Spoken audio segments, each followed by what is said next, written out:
بسم اللہ الرحمن الرحیم، اللہ اکبر۔ سلسلے کو پھر وہیں سے شروع کرتے ہیں کہ اللہ کی ایک کائنات میں کیسی کیسی انبلیویبل چیزیں ہیں، ناقابل یقین چیزیں ہیں، اور کیسے سائنس ان چیزوں کو آج جدید آلات، فنڈز، اربوں ڈالرز لگا کر ثابت کر رہی ہے، جو کہ بہت اچھی بات ہے، اس کو اپریشیٹ کرنا چاہیے، پڑھنا چاہیے اس کو۔ اور کیسے قرآن کریم نے 1400 سال پہلے محمد مصطفیٰ صلی اللہ علیہ وآلہ وسلم نے بتا دیا ان ساری باتوں کو جو کہ سائنس آج ثابت کر رہی ہے۔ یہ میں کوئی ایک مسلمان ہونے کی حیثیت سے ایک بائیسڈ اوپینین نہیں دے رہا ہوں، جو بھی اس کتاب کو ان بائیسڈ ہو کے پڑھے گا وہ اسی نتیجے پر پہنچے گا، یہ چیلنج ہے۔ اس لیے آج آگے بڑھنے سے پہلے ذرا آپ ایک کلپ دیکھیے، چھوٹا سا کلپ ہے۔ امریکن فلم ڈائریکٹر ہے، ریپر ہے، فلم پروڈیوسر ہے، ول سمتھ۔ اس نے تمام کتابوں کا مطالعہ کیا۔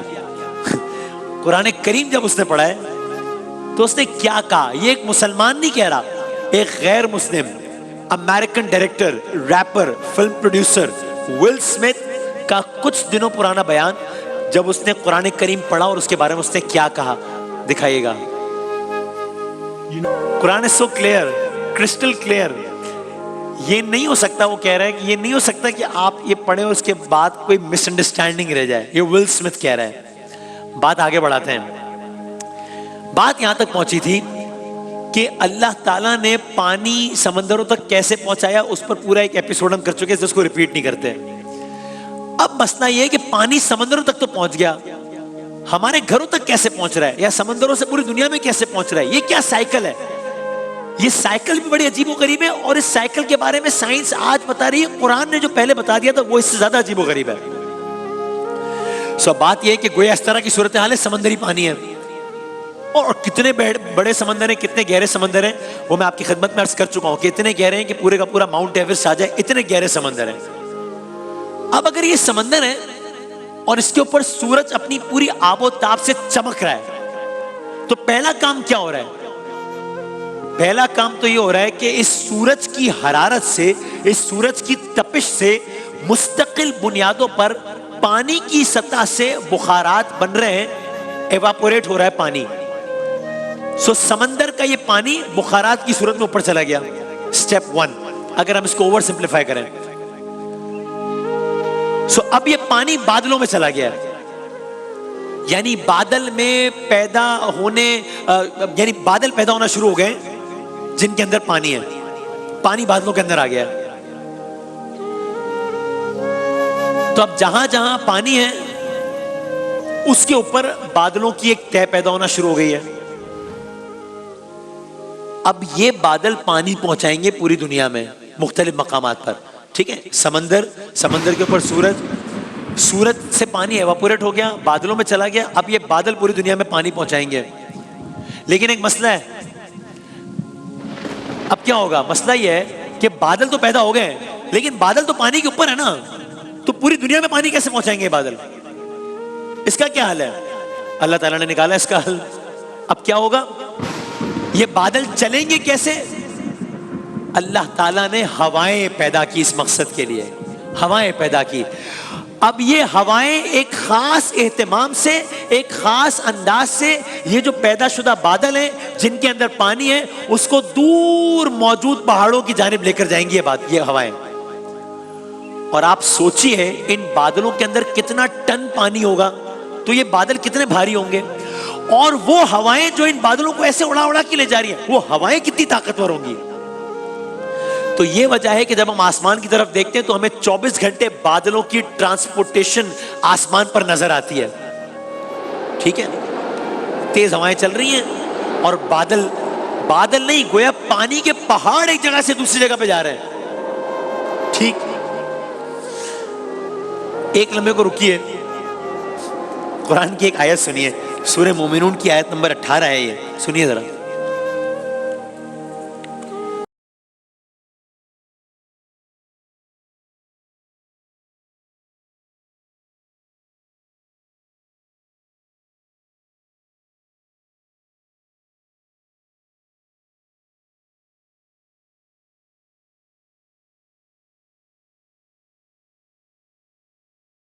اللہ تعالیٰ اس آیت کی ترجمے میں یہ بتا رہا ہے کہ ہم نے پانی کو زمین میں ٹھہرا دیا.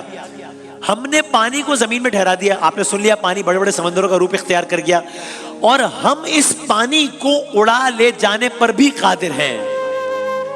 تو یہ سائنس آج بتا رہی ہے کہ یہی پانی بخارات کے ذریعے اوپر چلے جاتے ہیں اور ہوا کے ذریعے ایک جگہ سے دوسری جگہ چلے جاتے ہیں.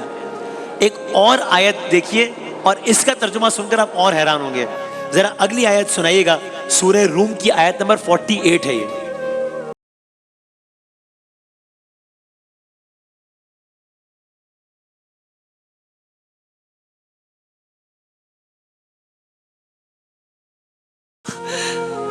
اس آیت کا ترجمہ یہ ہے, اللہ ہی ہے جو ہواؤں کو بھیجتا ہے, اللہ ہی ہے جو ہواؤں کو بھیجتا ہے, اور وہ ہوائیں بادل اٹھاتی ہیں اور پھر وہ ان بادلوں کو آسمان میں پھیلا دیتا ہے. یہ 1400 سال پہلے بتا دیا کہ یہ میکینزم ہے. ہم اپنی گفتگو آگے بڑھاتے ہیں کہ پانی بادلوں میں آ گئے, ہوائیں بادلوں کو لے کے آگے جا رہی ہیں. ان میں سے کچھ بادل برس جائیں گے, بارش ہو جائے گی, اس کی اپنی تفصیلات اس پر بعد میں بات کریں گے. اب کیا ہے, یہ بادل ٹریول کر رہے ہیں, چلتے چلتے یہ بادل ایک ایسے مقام پر پہنچ جاتے ہیں جو کہ آپ کہہ لیجئے کہ بڑا پہاڑی مقام ہے, جو کہ آپ کہہ لیجئے بہت سرد مقام ہے, آپ کہہ لیجئے جہاں درجہ حرارت بہت کم ہے, جہاں پر برفانی پہاڑ ہے. تو اب کیا ہوگا, اب یہ ہوگا کہ اب وہی پانی جو بادلوں میں تھا وہ ان اونچی پہاڑیوں پر برف کی شکل میں جم جائے گا. چونکہ ٹیمپریچر گر گیا ہے, پانی برف بن گیا ہے, اونچے پہاڑوں پر یہی پانی برف کی شکل میں جم گیا. ایک خاص نظام کے تحت درجہ حرارت کم ہو گیا اور پہاڑوں کی چوٹیوں پر برف باری کے ذریعے اس پانی کو جما دیا گیا. اس کو اگر اوور سمپلیفائی کر لیں تو یہ ہوا کہ گھر, جو میں نے پہلے ایک عرض کیا تھا کہ اگر گھر میں موجود ہے, گھر کے زمین کے ٹینک میں پانی موجود ہے, تو اب اس سے پانی موٹر کے ذریعے پانی چھت پر آ گیا. تو اب اسی طرح پہاڑوں پر موجود برف اور گلیشیئرز میں موجود پانی کو نیچے کس طرح لایا جائے گا. یہ تو آ گیا پانی برف کی شکل میں پہاڑوں کے اوپر, یہ پانی نیچے کیسے آئے گا؟ یہ پہاڑ تو بہت اوپر ہیں, یہ پہاڑ تو آسمانوں سے باتیں کر رہے ہیں. اس کے لیے اللہ تعالیٰ نے ایک اور سسٹم بنایا. یہ مسئلہ اس طرح حل کیا گیا کہ موسم گرما میں جب گرمی ہوئی, سورج زیادہ آب و تاب سے چمکا, یہ برف پگھلنا شروع ہو گئی. جب یہ برف پگھلنا شروع ہو گئی, پہاڑی علاقوں میں سفر کرنے والے جانتے ہیں کہ وہاں جگہ جگہ جھرنے, آبشاروں کی شکل میں پانی پہاڑوں سے اتر کر ندی نالوں کی شکل اختیار کر لیتا ہے. اب جس طرح آسمان پر بادل سمندروں سے پہاڑ کی جانب سفر کر رہے ہیں, اب اسی طرح یہ پانی پہاڑوں سے اتر رہا ہے. کس طرح اتر رہا ہے؟ سورج آب و تاب سے چمک رہا ہے, یہ برف پگھل رہی ہے, تو پانی بن رہا ہے, تو پانی نیچے آ رہا ہے, آبشاروں کی شکل میں نیچے آ رہا ہے, مختلف مقامات سے ہوتا ہوا پھر اس کے بعد ندی نالوں کی شکل اختیار کر رہا ہے. وہی ندی نالے دریاؤں میں جا رہے ہیں, وہی دریا پھر سمندر میں واپس جا رہے ہیں. پورا سائیکل اس انداز سے چل رہا ہے.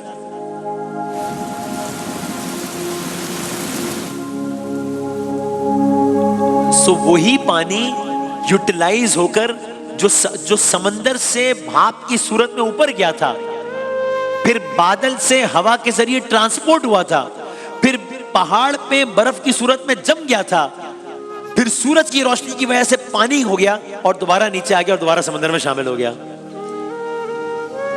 اور پھر یہی بادل جب ٹرانسپورٹ ہو رہے ہوتے ہیں تو کبھی کبھی ہوتا ہے کہ یہی بادل برس جاتے ہیں, بارش ہو جاتی ہے.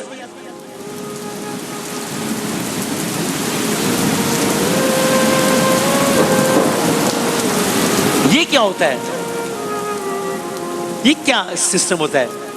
وہی پانی جو بخارات کی صورت میں بادل میں چلا گیا تھا, اسی پانی کے چھوٹے چھوٹے ذراتی قطرے آپس میں جب ٹکرا جاتے ہیں تو وہ ٹوٹ کر زمین پر ٹپکنے لگتے ہیں یا برسنے لگتے ہیں, بارش ہو جاتی ہے, ہم اسے بارش کہتے ہیں. یہ آپ نے سائنٹیفک ایکسپلینیشن سن لی بارش کی, اب ایک آیت سن لیجئے، بلکہ آیت کا ترجمہ سن لیجئے، اس لیے کہ وقت کم ہے تو میں آیت کا ترجمہ آپ کی خدمت میں پیش کرتا ہوں۔ کہا وہ اللہ ہی ہے، وہ اللہ ہی ہے جو ہواؤں کو اپنی رحمت کے آگے آگے خوشخبری لیے ہوئے بھیجتا ہے، پھر جب وہ پانی سے لدے ہوئے بادل، 1400 سال پہلے کسی کو کیا کانسیپٹ ہو سکتا ہے، کیسے ہو سکتا ہے کہ بھائی یہ جو بادل نظر آ رہے ہیں صرف بادل نہیں ہے، اس کے اندر پانی ہے، 1400 سال پہلے کیسے بتا دیا اگر یہ معجزاتی کتاب نہیں ہے؟ پانی سے لدے ہوئے بادل ہوائیں اٹھا لیتی ہیں، پھر انہیں کسی مردہ سرزمین کی طرف ہم حرکت دے دیتے ہیں اور وہاں پر بارش برسا کر اس زمین سے طرح طرح کے پھل نکال دیتے ہیں۔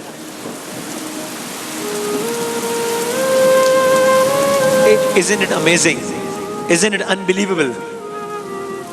اور یہ جو بادلوں کی ٹرانسپورٹیشن ہے، اس کو اللہ تعالیٰ قرآن کریم میں ان الفاظ میں بیان کرتا ہے۔ میں پھر آیت کا صرف ترجمہ پیش کر دیتا ہوں کہ اس میں کہا کیا دیکھتے نہیں ہو، میں کوشش کرتا ہوں اگر اس کا حوالہ بھی آپ کی خدمت میں پیش کر سکوں۔ اس سے پہلے جو آیت پڑھی وہ سورہ اعراف کی آیت، اور یہ ہے کہ کیا دیکھتے نہیں ہو کہ اللہ بادل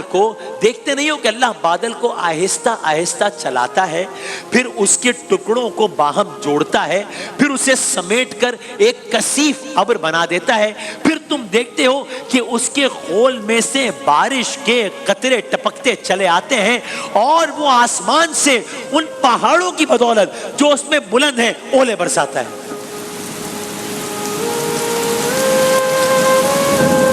یہ سورہ نور کی آیت نمبر 43 ہے، 43۔